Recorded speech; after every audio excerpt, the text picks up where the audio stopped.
Well, good afternoon, Mayor and Commissioners. Hope everyone is doing well. Um, uh, Commissioner Hughes is traveling, and Commissioner Grange will be joining us a few moments late. But we want to go ahead and get started with this CRA virtual workshop for the month of February.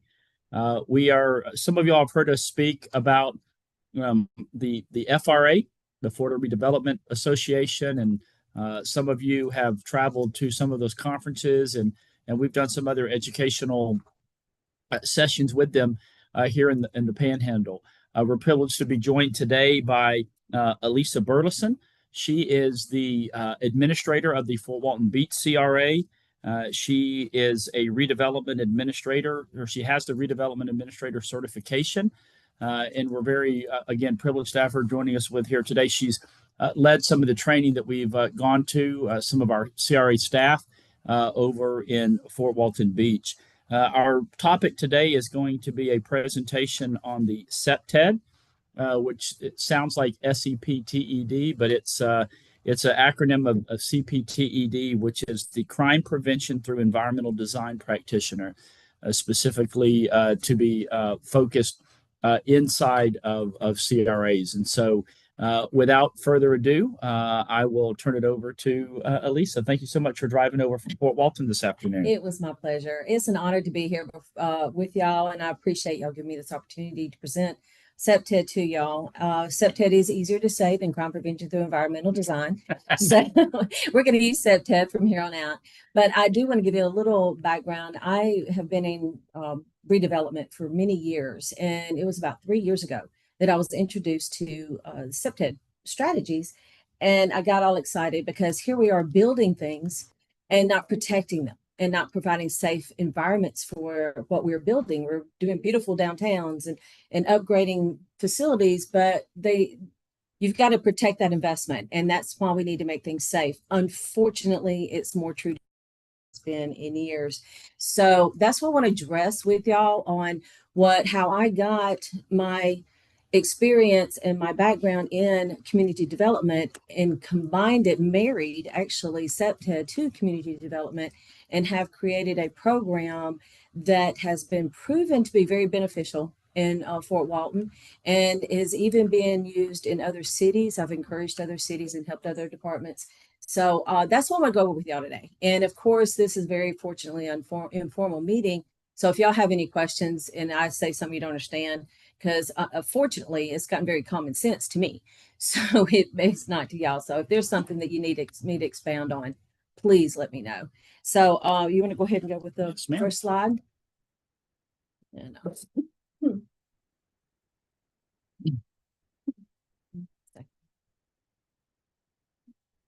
All right. Like I said, I have actually put together a plan for this Panama City on how to implement CPTED strategic. It's not just CPTED, it's a strategic plan that I have kind of put together for y'all on how to implement it. And we're going to go through that later. But at first, I want y'all to get a clear understanding of what is CPTED and why you should care about CPTED and what it can do for your community. So if you go to the next one. Okay, so as I said a while ago, if you build it, they will come. One of my favorite baseball movies has that saying. But the question is who's going to come and what are they going to do when they get there? Those are the main questions that CPTED tries to, I don't want to say control, but encourage. It's like we want to encourage the type of participation that you built that environment for, and to encourage the type of activity that you want in that environment. So that's what we're going to address today is answering those two questions. So like I said, this is crime prevention through environmental design. And the main key is effective community safety is not an accident. It is by design. And that's what you need to plan for, is to design for safety. And next one. So like I said, it's pronounced CPTED. And what is it? This is a very brief description of CPTED. The definition is actually extremely long. But this is, in basic, it's just a crime prevention strategy that involves intentional design of the environment. And by doing that, you improve safety in that environment.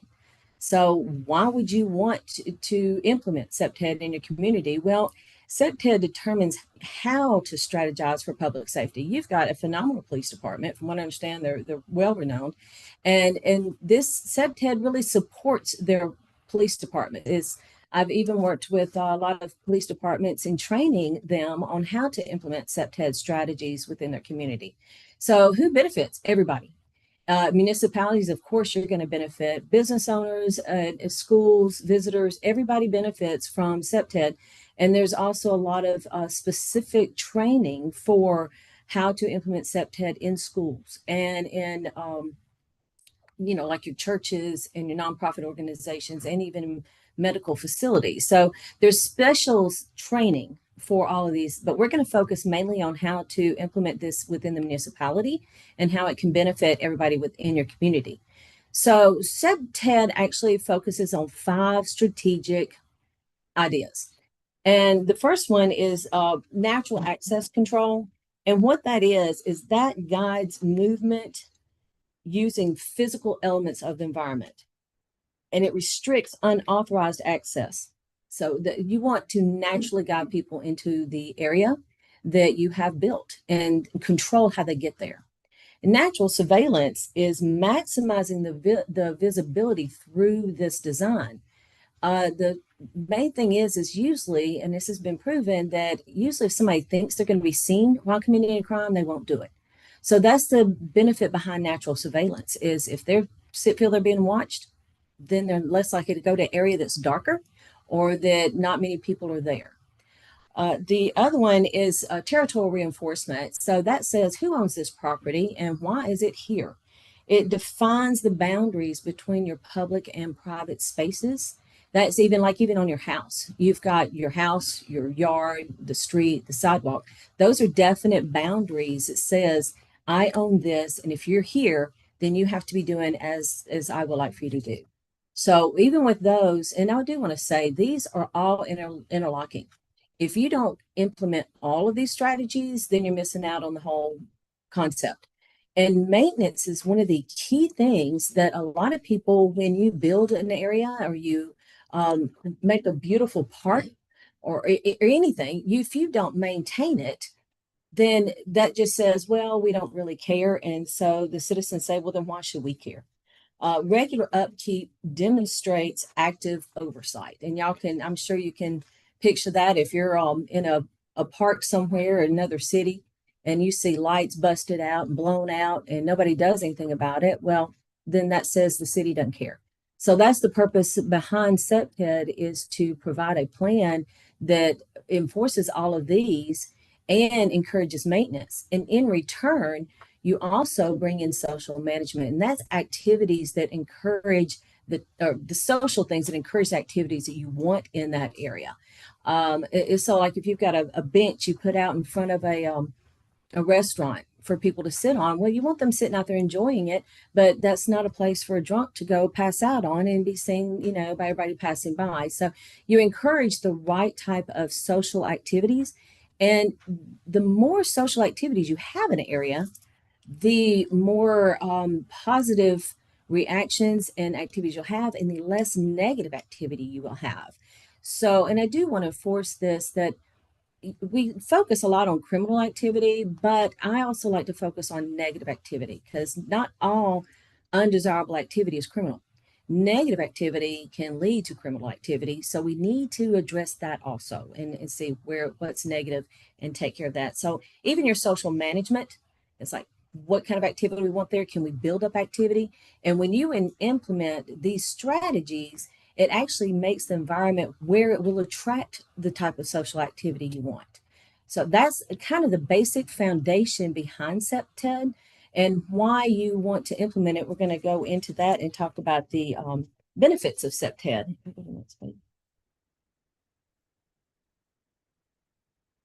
There. So, okay, there's so many benefits. It's hard for me to say, but the main ones is we enhance safety through crime reduction. And the main thing is CPTED is used to support your community policing efforts.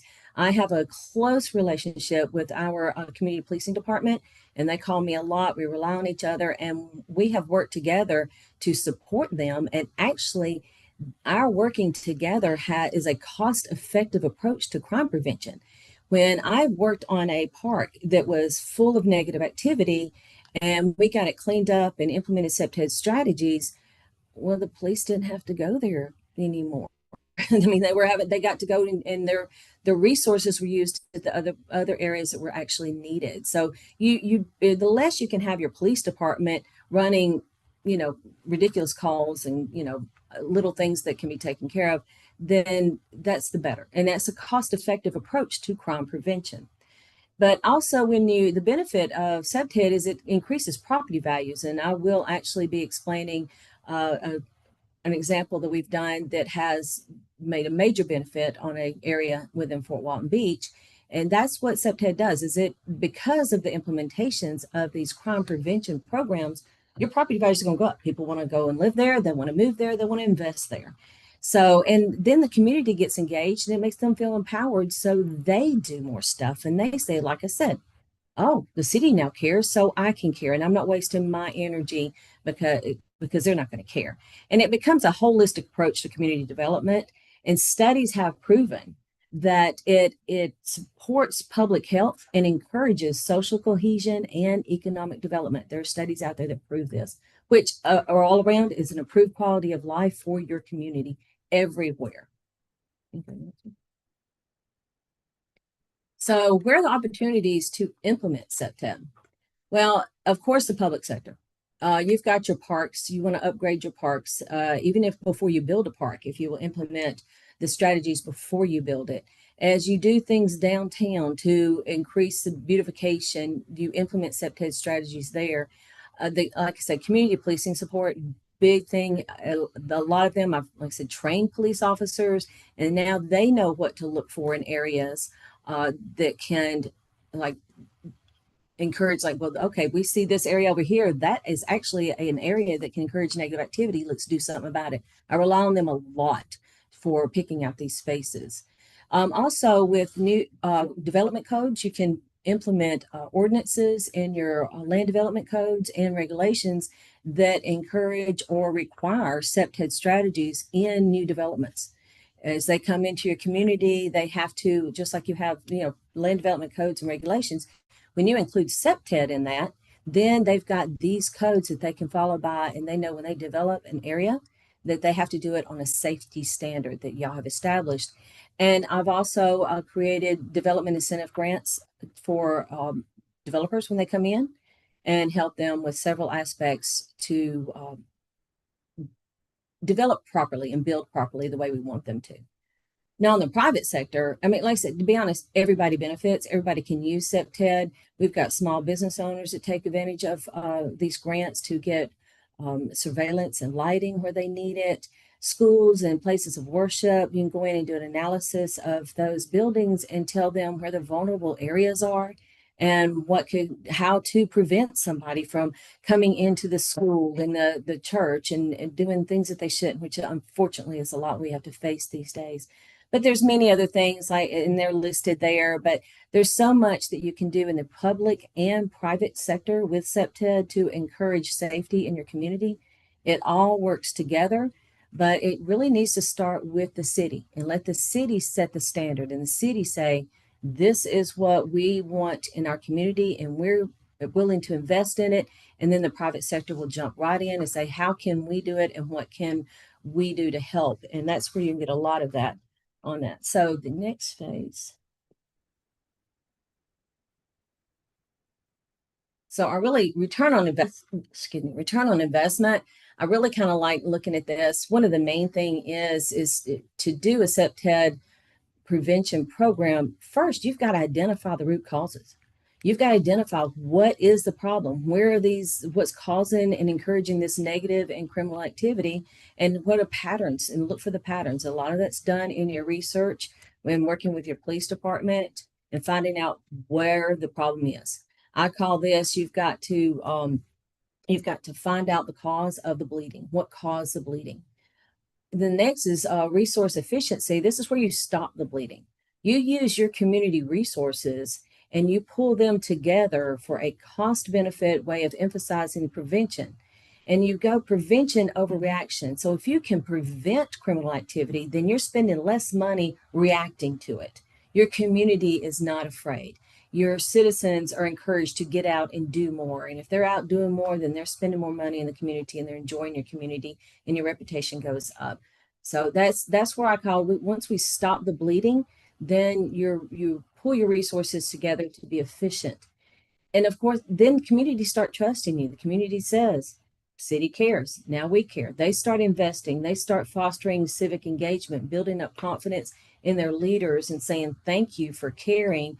And we appreciate it. So that's the community, it really builds up community trust. And then natural reaction is economic vitality.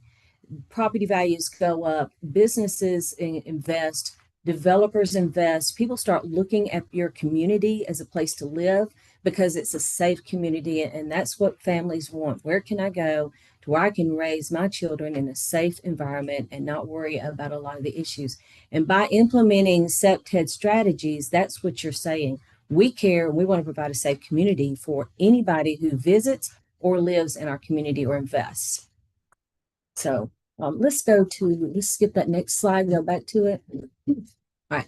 So what I really want to talk about, and this is one of my best success stories. I've had several in the city of Fort Walton Beach. It started off with just trying to eliminate some negative activity and some loitering in parks along areas and encampments. And we've cleaned up a lot of parks just by implementing CPTED strategies in these parks. And now people are using the parks the way they were intended to be used instead of the way we did not want them used. But this one right here, when I got involved in CPTED, I went to my community police sergeant and I asked him, what is your number one problem area in the CRA district? And he immediately said, Carson Drive. And as you can tell, Carson Drive on this map is only about 3 blocks from Miracle Strip Parkway, where that area that says Miracle Strip Parkway, that's our main shopping area. That's where people go. Carson Drive is 3 blocks away. He took me to Carson Drive. And he pointed out there was a specific house on Carson Drive. He said, that's where all the drugs are sold. This house over here is where all the drugs are taken and placed across the streets where all the prostitutes benefit. So that was 1 block on Carson Drive. Commissioner Lucas has raised her hand. Yeah. Go ahead, Commissioner Lucas. We're no longer seeing the PowerPoint. Oh. It says I'm sharing. I don't know. I see the map. Yeah, that's the map. Okay, then I'll find it somewhere on my screen. Okay. Commissioner Street, you still see it too, correct? Yes. Okay. I'm sorry, Commissioner. If you need me to have Donald call you, please let us know. You can call Brandy and she'll step out and help you, ma'am. Okay. All right. So I just wanted y'all to get a good picture of how close this is to Miracle Strip Parkway. So we focused on Carson Drive. I did a CPTED analysis of that 1 block area and created a strategic plan of some changes that can be done on that block that would support the police. Now, I will tell you, the police had been working there for years.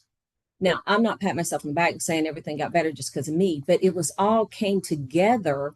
And what we did supported their efforts that they had been working on. And it just provided an extra benefit and extra support and resource that helped them succeed with what they were doing. So let's go to the next slide. Go down or back up? No, go down. Okay. Yeah. So this is Carson Drive, and you can see the hot spots on here. Of course, 109 there, that's the bright hot pink or hot blue. Right here? Yeah, baby blue right there. That is the drug house. That house was owned by, it's a legacy house. Grandma died. 3 siblings lived in other states. Nephew just kind of squatted there, took over the house, was a drug dealer, sold drugs, and it destroyed that street. It's not a high-end street. It's not a high-end area, but they were decent neighbors. They're good people that lived there. And when he started doing this, it really just brought down the street. So the other, purple spots are, where we had sparse, those are your drug dealing activities. And so we worked on that. And main thing I did is I got a police activity report and to find out what were the problems, what are the issues on this street. And as you can tell, they're your typical bad area issues. We addressed those, and I got that negative activity report, did a SEPTED analysis, found several issues we could change, and we improved the street. So you can go to the next one. I may have to. Oh. Okay. So what we did, since we did the SEPTED analysis, I just did some basic things. And I'll be honest with you, the CRA spent a total of $10,000 on this street. And that was a grant to an investor that bought one of the abandoned homes. And we paid to have it demolished. So now he's building workforce housing in there. There's some other coming in. I'll tell you about that. But homeowners have addressed the tenant issues, and they actually called me. And this is an example of the city's caring. Oh my gosh, they're going to do something. I need to do something. So I got several calls from the siblings that owned the house that it was given to, and they were like so scared the city's going to take away our mama's home. And now I wasn't going to tell them we weren't. That was not the plan, but I didn't mind letting them think that. But I told him, I said, well, what can you do? I mean, this is a problem on the street. We are trying to clean up this street. How can you help us clean this street up and or clean up that property? Well, they got to work because they were afraid we were going to take away grandma's house. They kicked the nephew out and got it cleaned up. They had trouble getting him out. So I said, get an attorney. There's real estate attorneys, and they got him out, cleaned up the property. It's still kind of a little bit bad, but they're not there selling drugs anymore. Investors started purchasing other abandoned houses on the property on that block. One investor is a military guy, went in and bought one of the old houses, built it up, flipped it, and now it's a nice rental house. So there, and like I said, that one gentleman did workforce housing on that one block, and negative activity calls and security checks within, you see how many months there was? It was June, end of June was when we implemented SEPTED. You see all those activity reports. July, the very next month, 0 calls in the month of July, 0 calls in the month of December, and very few in the other months, and those were minor calls. So that's how dramatically it decreased crime on that street and the attention it got.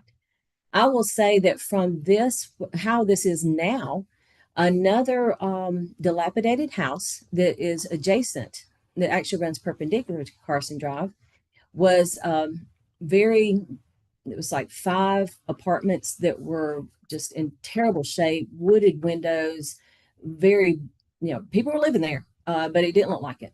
Well, another military guy came in and bought that property.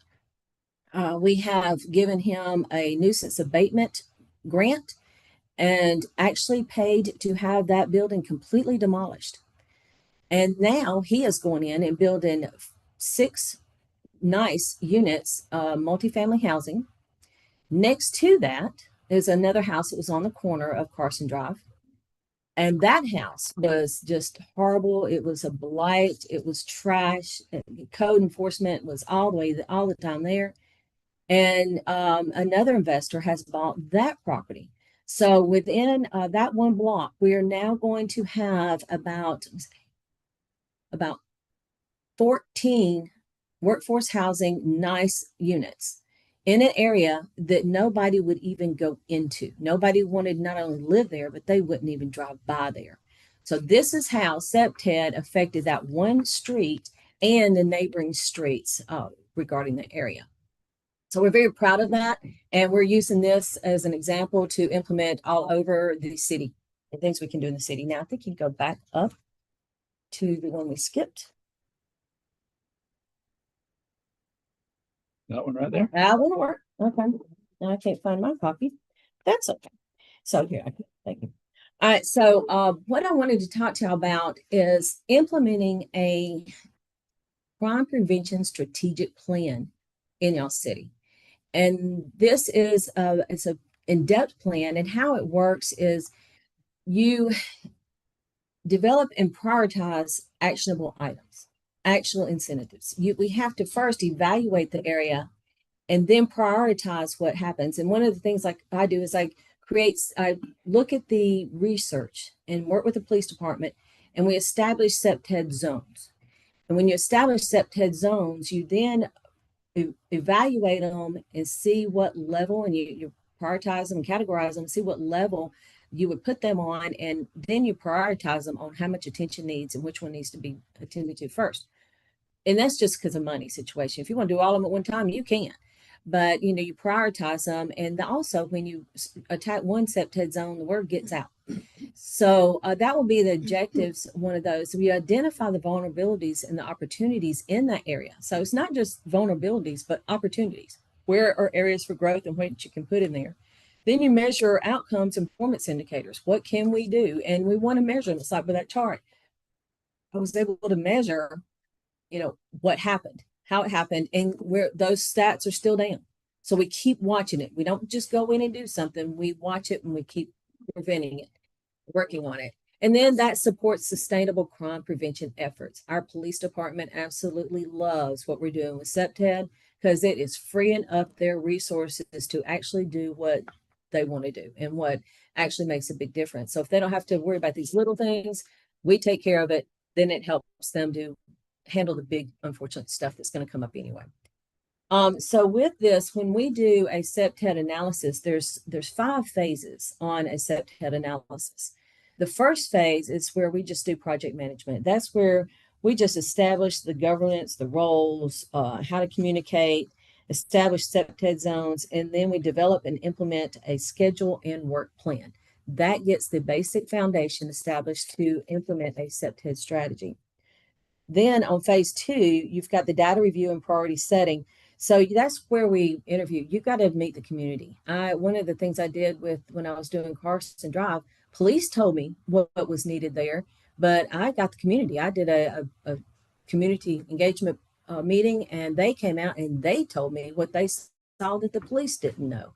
And we all worked together. So that's where on phase 2, you've got to get out and you've got to communicate with your community, see what their concerns are, and pull all the data and everything together to create your priorities and establish a plan.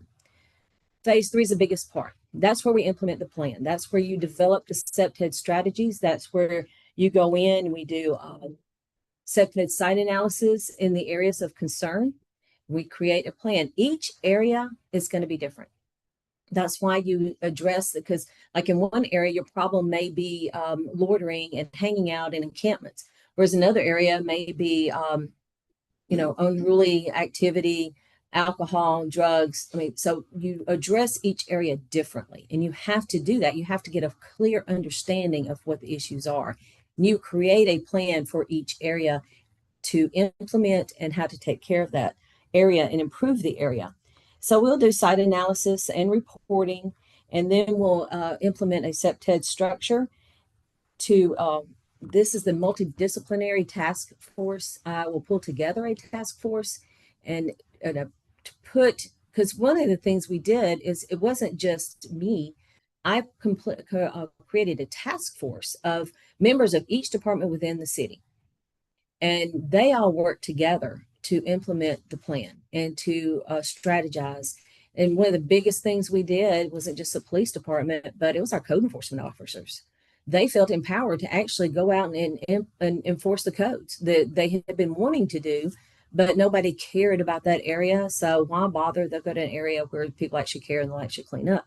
So they felt really empowered when they were able to enforce code, and they felt they loved being a part of making a difference in the community instead of just being the bad guys. People started seeing them as good guys. So that's where we work together. It's a whole multidisciplinary task force of several wonderful resources that we have throughout the community and your own staff. No extra hiring was done. It was just pulling together this team to implement what they already do in the areas that need to be done, that needed attention. So phase 4 is after we've already established the zones, we've created the plans, we've done the reports of what needs to be done. Then we train, you train the staff on what to do, because I don't want to come in and just say, oh, do this, do that, and the other, and then leave. When we come in and do a strategic plan for a city, we actually train the city and their staff continually implement that plan and be able to go from there and do their things and be able to continue even after we leave. Did somebody raise their hand? No, Okay. Commissioner Granger just joined. Okay, wonderful. So this is where we actually train your staff to do what we come in and do, and to notice things that before they get out of hand, and notice the issues and the concerned areas and the problem areas, to address those areas before they become a problem. So there's a lot of that. You train them, and you build the capacity for the departments and help them implement the plan and from there on out. Then the reporting and adoption, that's where we would come in and you would get an official report of every single zone that you want done, or actually a report how to implement these throughout the whole city. You can get a report, it implements through the whole city. You can implement it everywhere. It doesn't just have to be in certain areas. So that's where on phase 5 would come in, and you've got a report to follow and go by and then adopt within your own plans and within your own city. And that's where the strategic plan actually comes in for the city, and to address and look at, see what they want to accomplish. I do want to address, there are several, what we've talked about is a strategic plan for the city, but there are also other areas that we can come in and do. I've also created a program called CEPTOD, which is Crime Prevention Through Opportunities and Development. That's more on your social side, that helps develop social programs, but doesn't just develop them. It evaluates what you already have in the city and how to pull those resources together and maybe fill some gaps that need to be filled to help improve and encourage people, or especially young kids, from getting into situations where they eventually will commit crime. So it's a social preventive crime prevention program that helps pull all those resources together. There's also grant funding that I can write and go out and research on, doing streetscapes and traffic calming ideas, parks design. And also we've got personnel and situational training. I actually partner with another group of wonderful team. It's called Lionheart International Securities. And these gentlemen are federally trained, I don't want to just say soldiers, they're federally trained in security. Some of them were actually in presidential security details and served in the war and do a lot of work in Israel to help build up the areas and do crime prevention. So these are highly trained individuals that will come in and even do some more training with your police departments and your staff if needed, to provide situational awareness programs. And even if y'all have got like special events and big programs, that helps you say, okay, you've got this special event. Well, let's look at the environment around that event, how to prevent these activities, and how to train your staff to look for situational awareness and possible incidences. And I can just use, New Orleans as one big example. In New Year's 2025, they had the stuff to prevent the horrible activity that went on New Year's Eve, and where a car drove down and ran over a whole bunch of people. They just didn't implement them, and they didn't have somebody emphasize to them, you've got to do these things, and you've got to plan for the worst case scenario. I've had cities say, well, we really don't have a problem. There's a whole lot of cities that said we don't have a problem until the problem happened. And that's where you have to preventive strategic planning is so important when it comes to a city and what you can do. So, Commissioner Granger, this is Elisa Burleson. She is the administrator of the Fort Walton Beach CRA. She's a member of the board of directors for the Florida Redevelopment Association, and she's doing a presentation on CEPTED, which is crime prevention through environmental design. Right, next slide. Which one are we going to? I think we're done. That's all the slides. I was just going to, if anybody had any more questions. I do have my own company. It's called Community Development Services, and I'm a member of the U.S. CEPTED Association, Florida Redevelopment Association, and Lionheart Internationals. We work together to prevent crime. I have done a lot. I also do training programs with the state of Alabama on their Planners Association. I've got a 3-day training program to teach people how to do CEPTED. But the main thing we do is we analyze and train, and then guide cities to fulfill and implement. Who are some key people that should come to that 3-day training, Elisa? I would say one, your planners and your police officers are your main ones. Anybody that is involved in designing and protecting the city. So I had a lot of planners. That's why I did one of my trainings was through the Alabama Regional Planners Association, and they put it out there, and I trained them on how to do the basics CPTED. I'm a CPTED practitioner, so there's a whole lot more involved, but really all they need to know is the basics, and that will get what you need to do to protect the city. All right, Mayor, Commissioners, any questions for Ms. Burleson? I'm actually looking at Orlando's guide. They even have landscaping recommendations for houses and lighting recommendations for outdoor lighting to improve safety. And super interesting stuff. I had not heard of the term until you brought it up. So thank you for coming. Thank you. That is part of the design. When we put a plan together, we will actually include landscaping, what to do, how to do it, what kind of lighting. I do lighting analysis to actually say this, you don't want to just light up the skies. Bright light's not necessarily what you need. You need specific lighting and directional lighting in certain areas. So thank you for bringing that up, but that is part of it. It most definitely is. Thank you for coming and sharing. I'm familiar with the Carson Drive area. One of the concerns I have is not displacing the legacy family. So if I understand, you were able to help that family and they still retained ownership of the home, or was that a flipped out house? No, they still have ownership. It's like the family members, they did not want that nephew there. Mm-hmm. And that's what they called me and we talked and they said, we don't want him there. We don't know how to get him out. So I helped them get him out. No, they still have the house. Like I said, we had no plan to take their house away from them. That's not what the city does. Mm-hmm. But the fear that they might lose it was actually what made them take action, and that they wanted to take anyway. And they used that as a reason to tell him he had to leave. Mm-hmm. So no, we would not displace anybody. We actually improve the area so they can rent it out and get better tenants in that house, the grandma's house, and they're able to keep it because they're actually being able to make some money by renting it out. Okay. I saw that in other areas they have grants that are offered to businesses or to homeowners to do the kinds of improvements that you've referenced in this report. Was that a part of what you did in Fort Walton Beach? And if so, how?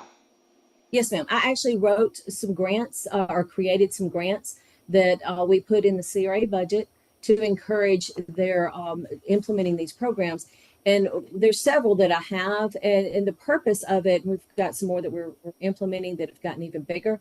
But the purpose of it is if we can encourage somebody to implement strategic plans and our strategies, CPTED strategies, then I don't make them matching grants, because if they will let us put in this type of lighting, and if they want security cameras are not big for CPTED, to be honest with y'all.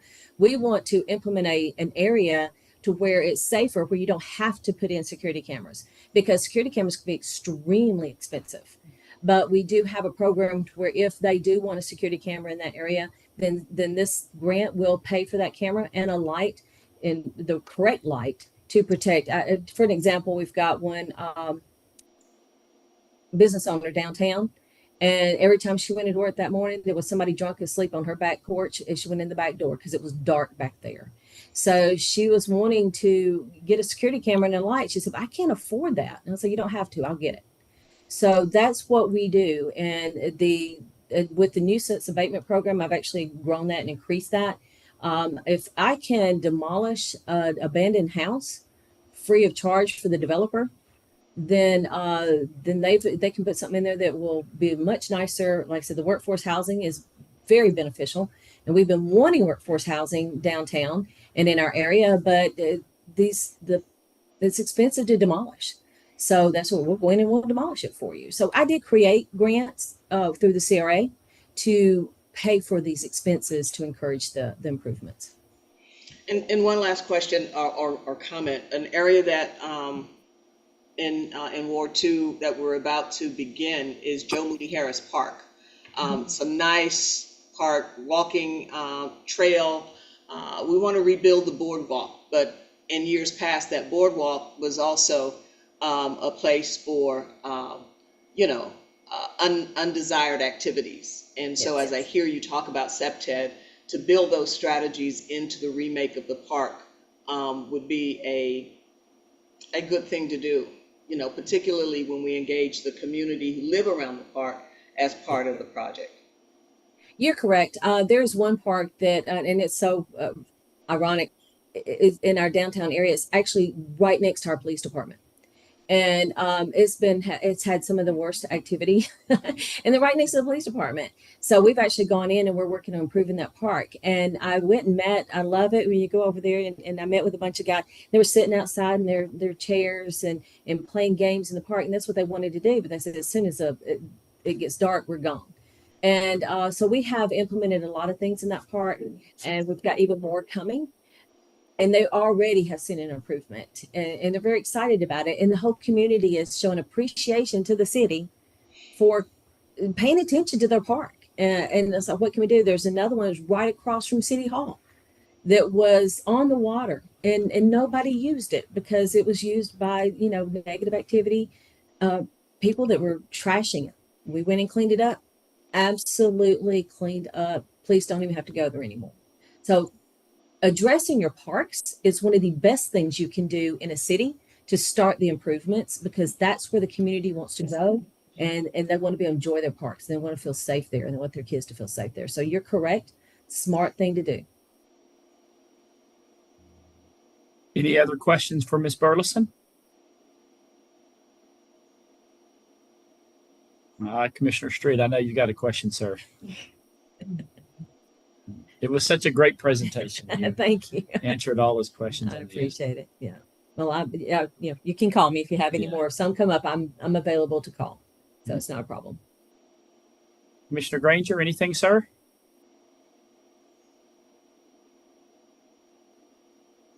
No, Vera, I joined a little too late to be able to have a good question for you here, but I do appreciate it. Thank you. Thank you. Well, I'll just say, Mr. Hayes, this has spurred my thoughts about crime in the city, and I'd love to have the crime reports for the last 5 years by zone and neighborhood, so that I can look and see what we've got going on in our city. You know, my impression is that our crime overall rate has gone down. It was very high at one point, but I don't know. I haven't looked at data lately, so I'd like to do that. Awesome. Yeah, I will say one of the first things, if I came in and did a strategic plan and created one for the city, one of the first things I would do is sit down with your police department, because they are your resources. They know what's going on, where the problem areas are, and work directly with them and see what I could do to help them improve the area and free up their resources. All right. Well, thank you so much, Elisa, for that presentation. And we look forward to having conversations with the elected officials. As a big reminder, tomorrow night at 5:30 p.m. here at City Hall in the Rotunda is our annual CRA social, where we look to share some information and give a presentation on kind of looking out to the future, and more importantly, get really good feedback from the community on what they would like to see in our 4 CRA districts. So that'll be at 5:30 p.m. Here at City Hall in our Rotunda. So that's really all we had this evening. Mr. Mayor, Commissioners, if there's any other questions that you might have for staff, you can't see them, but Ms. Waldron, Ms. Zirkle, Ms. Webb, and Ms. Marler are all here. It's not just me, Nevin, and Elisa. So you got the subject matter experts here if y'all want to chat about anything briefly here regarding the CRA. Our next meeting is March 3rd, which is the first Tuesday of March. Nope. All righty. Well, y'all have a great evening. And as always, hopefully we'll see y'all tomorrow evening at 5:30 p.m. here at City Hall. Have a good evening. God bless. Thank you. Thank you for your time. Good night.